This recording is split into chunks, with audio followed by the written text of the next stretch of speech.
this is the churro cake that already comes out with filling from the oven. So to start, we're going to add 2 cans of condensed milk to your pan.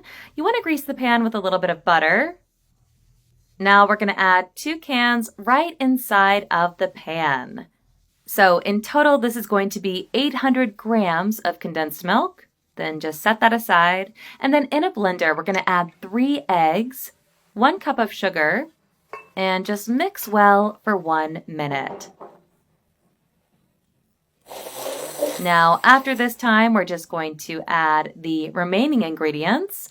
So we're going to add half a cup of oil, 250 milliliters of milk, and also add 1 cup of cocoa powder.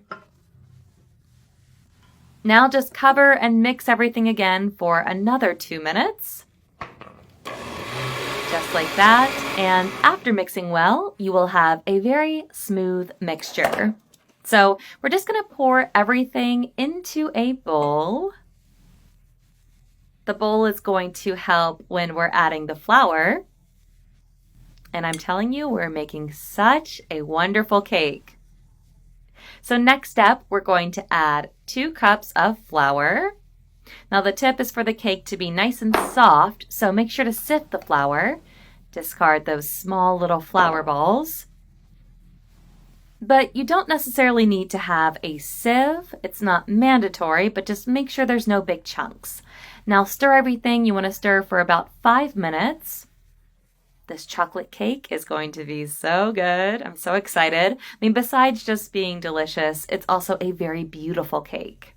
So you can serve this cake as a dessert for your family, bring it to a party. Now, after stirring really, really well, we're going to add 1 tablespoon of baking powder.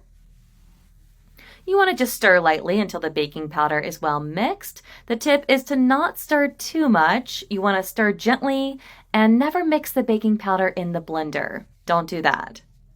Now you can see how beautiful this batter looks. It's super smooth. I am already getting so excited to eat this cake. So now we're just going to pour the batter over the condensed milk layer. Just pour that batter right on top. Do it very carefully. I mean, there's truly no way this cake can go wrong with all of these ingredients. It's going to be so good. Now bake at 320 degrees for 50 minutes.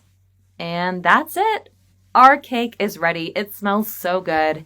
Now, if you want to enhance the flavor, you can add a little bit of nutmeg or cinnamon powder to the batter. But I think we should go ahead and taste it. So I suggest serving this cake while it's still warm. It's such a nice treat. Mine is very hot. So serve on a plate and call your family to try it. It really has impeccable flavor, and it was ready in less than 1 hour.